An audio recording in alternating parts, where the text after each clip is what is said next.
Alhamdulillah.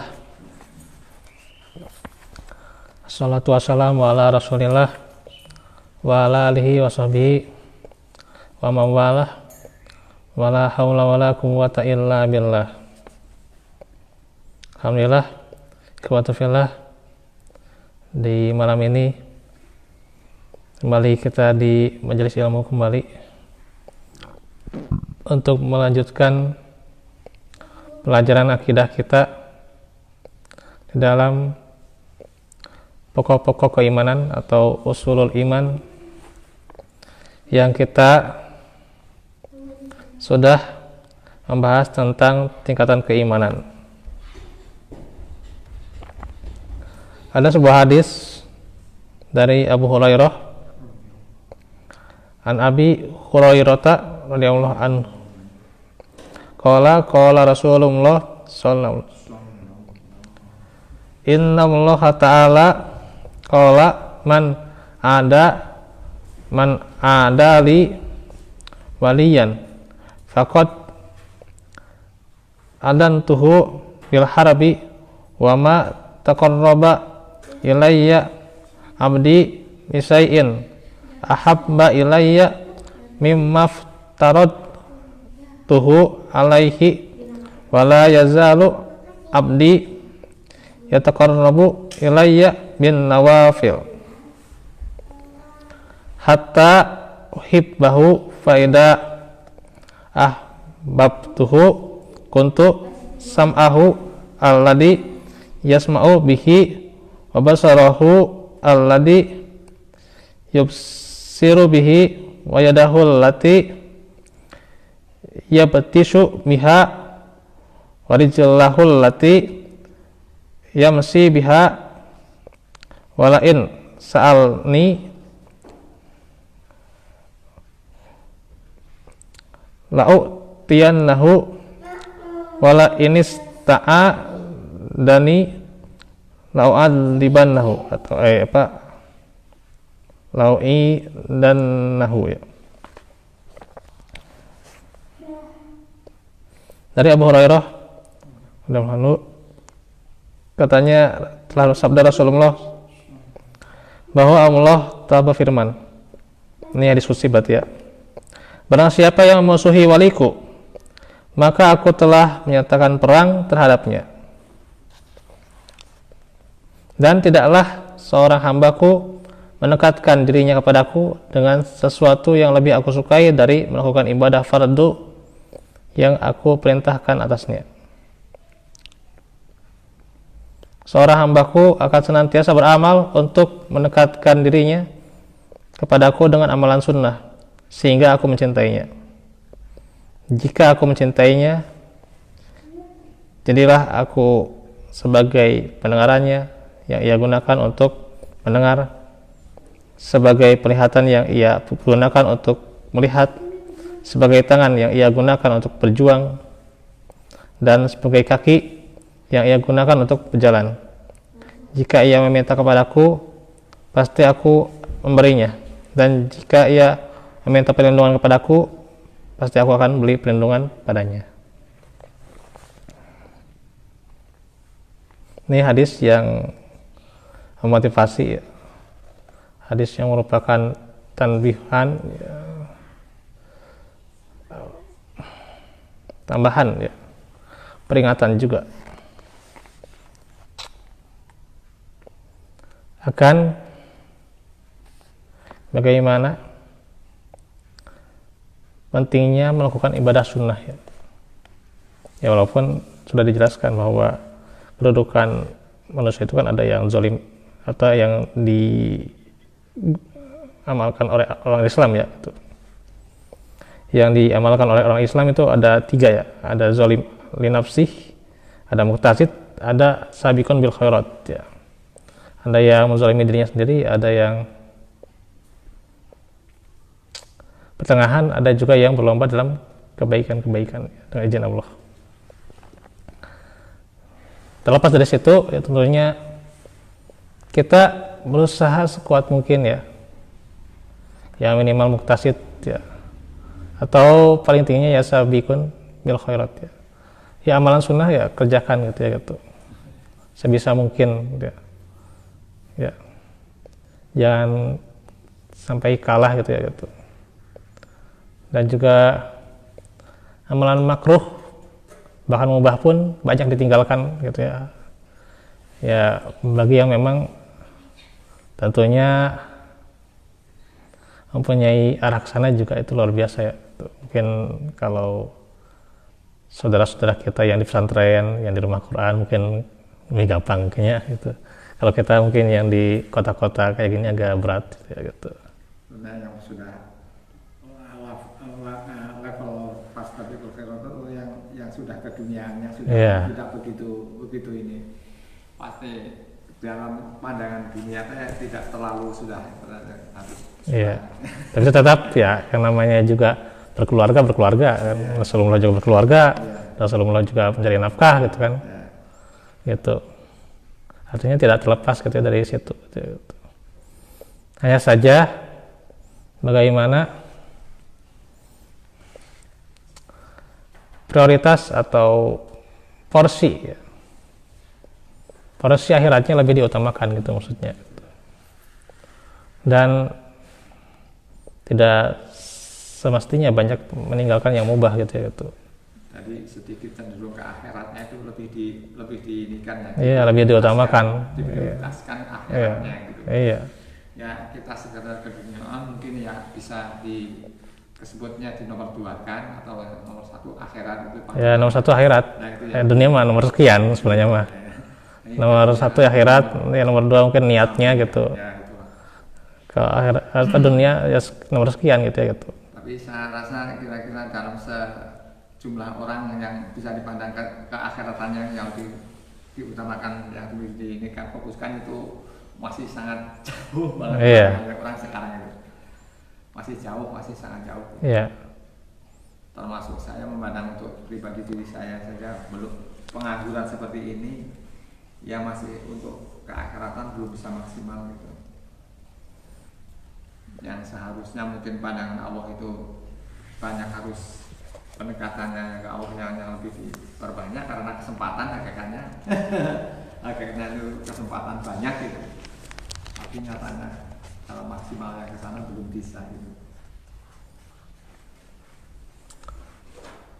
Sebenarnya kalau yang namanya pengangguran banyak waktu sebenarnya harusnya bisa gitu ya. Harusnya gitu kan. Apalagi banyak waktu gitu ya gitu. Banyak waktu yang terbuang-buang. Iya. Jadi istilahnya nikmat waktu luang banyak banget. Apalagi kalau sudah tua gitu ya. Kalau pemuda kan kadang bosen gitu ya, kadang jenuh gitu kan. Kadang bahkan main game gimana gitu ya. Gitu kan kalau pemuda gitu kan, orang tua mah harusnya emang punya motivasi berlebih lah gitu. Karena ya porsi mereka ya usia mau kapan lagi gitu kan gitu. Ya sekarang maksimalkan untuk beramal soleh gitu, seharusnya ya gitu. Harusnya begitu. Potensi yang sangat mungkin apa dan Allah tuh yakin sudah pasti itu banyak waktu luang supaya diberi kesempatan banyak sehat segala itu merupakan suatu karunia yang sangat berharga gitu. Tapi oleh kita dalam penggunaannya tidak maksimal gitu, belum bisa maksimal. Maka pantas disinggung oleh Allah waktu luang dan memang sehatnya banyak yang terlupakan gitu. Sebenarnya banyak pelajaran ya, termasuk ya kalau pemuda kan bisa juga diisi itu ya buat baca-baca gitu kan, buat menulis itu kan zaman sekarang itu ya gitu. Kalaupun dia jenuh misalnya ya nggak harus menulis tentang apa keislaman lah gitu, menulis tentang puisi. Nah puisinya tuh jangan puisi lebay gitu ya gitu. Nah, puisi keislaman lah gitu, puisi-puisi yang menghibur lah gitu, yang apa membangkitkan selera lagi gitu kan gitu. Ya, itu kan gitu. Jadi sebenarnya banyak itu kan jalan-jalan beramal soleh ya, kita nggak harus ya sholat, zakat, baca Quran. Ya. Baca Quran luar biasa ya, apalagi ya kalau misalnya bisa sehari, sejuz dan sebagainya itu luar biasa ya gitu. Ini yang ditinggalkan oleh pemuda juga nih ya. Orang banyak waktunya, orang nggak banyak pekerjaannya, tapi tilawahnya cuma paling ya sehalaman 2 halaman. Aduh. Kecuali kalau banyak kegiatan ya sakit lah, itu mah wajar lah gitu, sehalaman 2 halaman lah gitu. Ya kalau seandainya lagi begitu baru kita istilahnya bisa mengoreksi iya waktu saya sehat waktu dibuang-buang, sekarang lagi gini aduh baru Ya Allah, Robi memang lagi sempit, kita sok ingat ke sana, lagi diluangkan seperti kasih keluasaan yang banyak itu seolah-olah tidak digunakan itu manusia seperti itu. Nah, di sini bagaimana faedahnya sampai-sampai, tapi bukan artinya Allah mewujud kepada seorang hamba, ya enggak ya. Karena ini tafsiran kayak misalnya tafsir hadis dari Qudsi ini, Allah mewujud kepada hamba, Masya Allah ya. Nah, enggak tuh ya, enggak mungkin ya.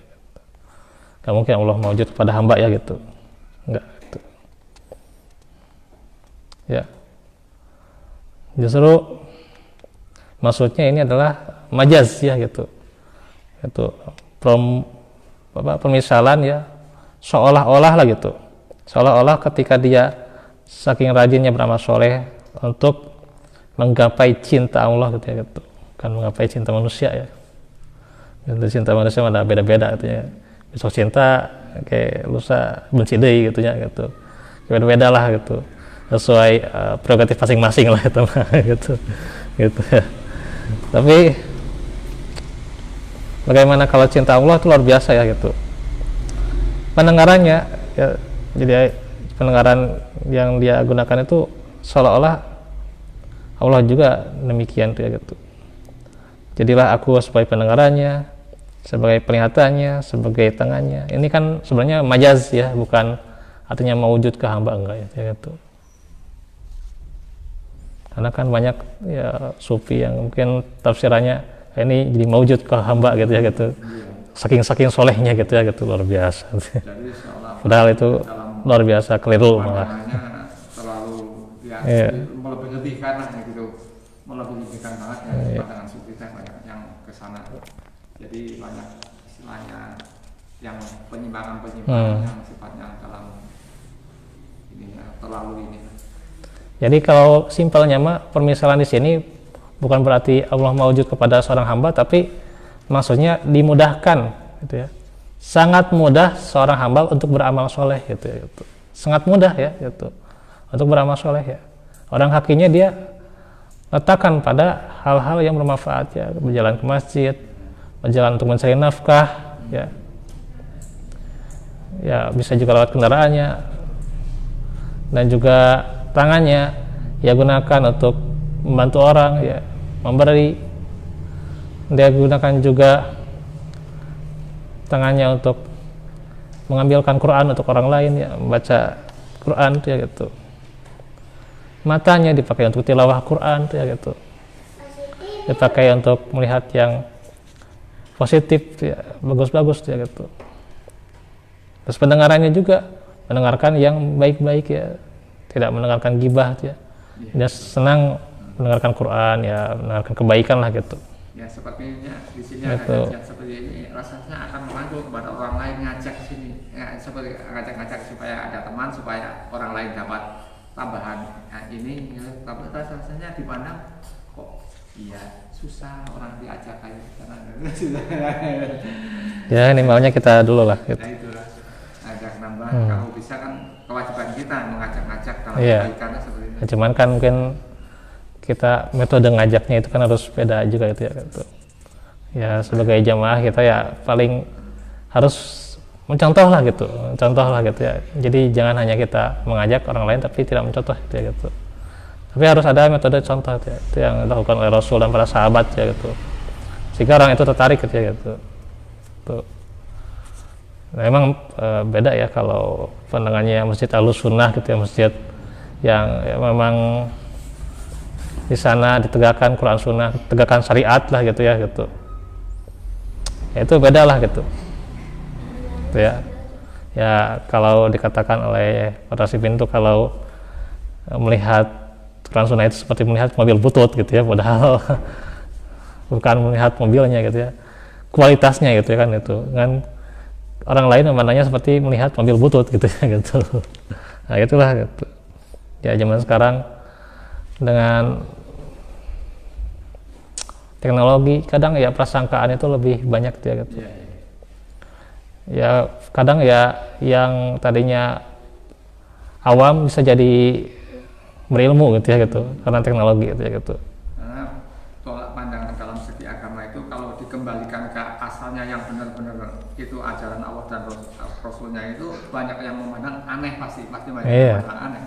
Jadi kesana pemahamannya kesana aneh padahal belum tahu yang dianggap aneh oleh dia itu apa sebenarnya. Nah itulah yang dianggap. Nah itu yang kesana itu. Maka kita tidak sembarangan memandang sesuatu aneh kalau belum tahu benar itu duduk perkaranya. Itulah ya. Itu. Nah itu yang sangat itulah struggle-nya kita gitu ya. Artinya tetap bahwa seseorang itu punya banyak metode, bukan hanya berdakwah kan bisa lewat sosial, beda juga dengan pemberi dan sebagainya itu kan itu banyak tergantung kemampuan gitu ya gitu. Tentunya antara si A B C itu pada kemampuan berbeda-beda. Kan ada dakwah bil hal, ada dakwah bil lisan itu kan gitu. Bil hal itu kan bisa dengan perbuatan gitu ya gitu. Bahkan ini sampai akan diijabah ya doanya ya. Jika dia minta kepadaku pasti akan memberinya gitu ya. Kalau minta perlindungan pasti akan dilindungi gitu ya gitu. Itu lagi memang orang yang benar-benar mengharap cinta Allah gitu ya gitu. Hanya saja memang tentunya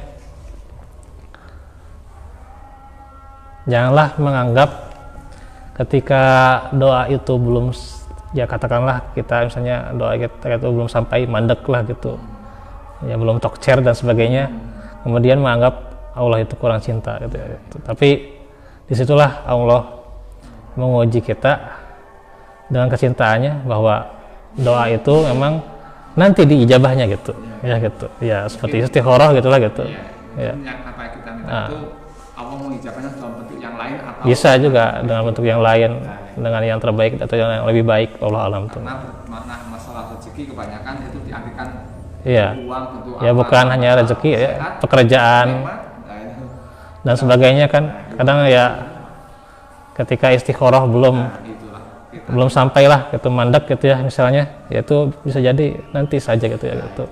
Ada banyak hikmah lah gitu ya, bukan hanya doa kan, istikharah kadang atau apapun lah gitu yang memang taqarrub ila Allah gitu ya.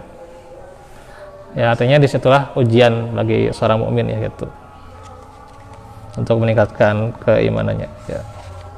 Itu manusiawi kalau kita tidak dibarengi dengan keimanan, sedikitnya keimanan seperti ini, kita kadang-kadang inginnya berburuk sangka aja ke Allah. Padahal nikmat Allah itu sudah seperti apa banyaknya kalau dihargai. Sekian yang kita hirup, mata kedip, jantung berdetik, setiap aduh nikmat enggak harga-harganya. Yang dirawat di rumah sakit itu seperti apa? Nah ini paling satu hadis saja dulu ya, nanti yang hakikat iman paling kita susul di pertemuan berikutnya tentang usulul iman ya. Mudah-mudahan tentunya kita disehatkan, dilancarkan segala urusannya, tentunya dikuatkan keimanannya, sehingga tentunya apapun rintangannya tetap bisa menuntut ilmu ya gitu. Istiqomah ya itu. Ya. Barakallahu fikum. Rabbana atina fid dunya hasanah fil akhirati hasanah wa qina adzabannar. Rabbana hab lana min azwajina wa dzurriyyatina qurrata a'yun waj'alna lil muttaqina imama. Aqulu qouli hadza wa astaghfirullah li wa lakum. Alhamdulillahi rabbil alamin. Subhanaka Allahumma bihamdika asyhadu an la ilaha illa anta astaghfiruka wa atubu ilaik. Wassalamualaikum warahmatullahi wabarakatuh.